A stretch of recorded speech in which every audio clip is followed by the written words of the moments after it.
Bonjour Marc Guiraud. Bonjour Jean-Philippe. Marc Guiraud, vous êtes président de Newstank. Alors on va faire un petit tour ensemble sur ce qui vous a amené à créer Newstank et la place de Newstank aujourd'hui dans le paysage, en particulier de l'enseignement supérieur et de la recherche, mais ça va bien au-delà Newstank. Vous êtes journaliste et entrepreneur. Vous êtes ancien d'Europe 1. Vous avez fondé deux médias qui sont considérés aujourd'hui comme des médias de référence, à savoir l'AEF en 98 et donc Newstank en 2012. Alors on va commencer par une première question. Pourquoi vous avez fondé Newstank ? Alors j'ai passé 10 ans à Europe 1 où j'ai pratiqué le journalisme dit grand public. Ouais. J'ai appris énormément de choses, mais au bout de ces 10 années, j'avais construit ma propre vision du journalisme, à savoir un journalisme qui ne prend pas position, un journalisme qui se met à distance des différentes parties prenantes, un journalisme qui essaye d'être le plus précis et le plus concis possible également. Et j'étais conscient aussi que les Français sont très méfiants vis-à-vis des médias. Il y a le célèbre baromètre de la Croix qui montre année après année que cette confiance des Français dans les médias s'érode. Et ça me préoccupait, ça ne me convenait pas. Et donc, je me suis dit que j'allais créer un média différent. L'avenir vous a donné raison, parce qu'aujourd'hui, la défiance vis-à-vis des médias, c'est quand même dans toutes les têtes, notamment dans les têtes de nos politiques. Alors, on va refaire un peu cette histoire. 1998, vous quittez Europe 1, vous créez l'AEF. Alors, je crée AEF, qui signifiait Agence Éducation Formation, à la création, même si ensuite on a élargi les champs couverts par AEF. Et le périmètre que je visais, c'était celui du long life learning, de la formation tout au long de la vie, qui était porté par Jacques Delors à la Commission européenne.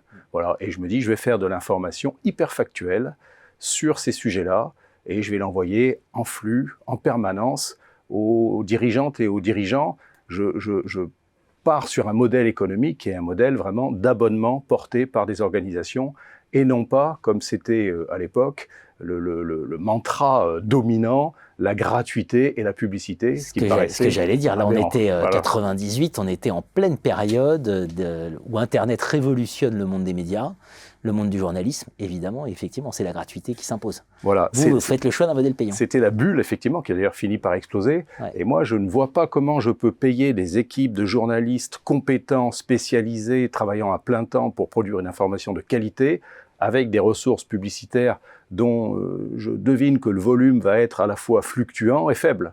Donc, moi, ça ne me paraît pas possible. Donc, je vais voir, à l'époque, ça commence par le monde de l'enseignement scolaire et supérieur. Je vais voir les organisations et je leur dis, voilà, si je vous fais de l'information précise, concise, neutre, je ne prends pas de position, je ne suis pas dans le débat, j'apporte des éléments, mais qu'il faut payer une somme importante pour ça, est-ce que vous me suivez ?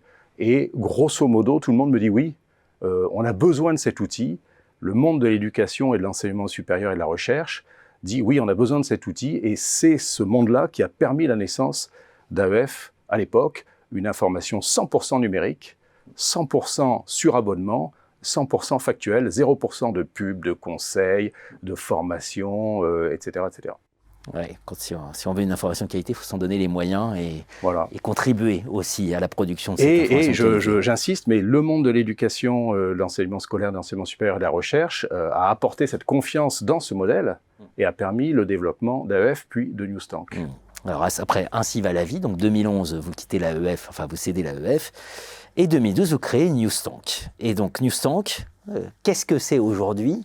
Parce que je disais, ça va aussi bien au-delà de l'enseignement supérieur. Alors Newstank aujourd'hui, c'est un modèle qui est très entrepreneurial d'abord, puisque c'est une addition de 8 filiales qui portent chacun de l'information pour un secteur.